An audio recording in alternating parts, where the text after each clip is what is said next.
Hello everyone, welcome back to another video. This will be a final video about System Test 5.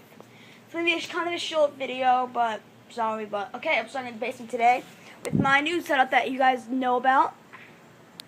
It's going to be like a 5-minute video, not that much, but so let's just activate it. I'll just do this. So here we go, 3, 2, 1.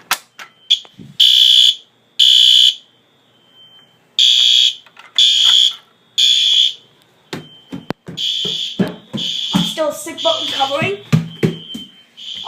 I'm planning on, for a new test, I'm planning on having a ceiling mount horn strobe somewhere on this room. And yes, Lego Movie's on.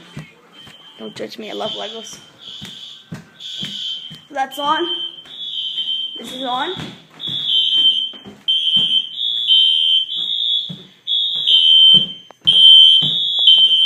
And yes, I have earplugs on.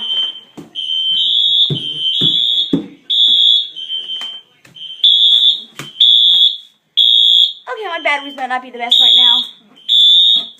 Yeah, nothing in here changed. So that one. The one downstairs still on because there's a problem with my wiring. It would short circuit if I had that on the strobe relay. And yes, I just said relay even though I don't have one. Don't judge me. And so yeah, those are going off. So I think we have 3 zones, and I have 5 next. Pretty good. Let's put the backup and let's reset.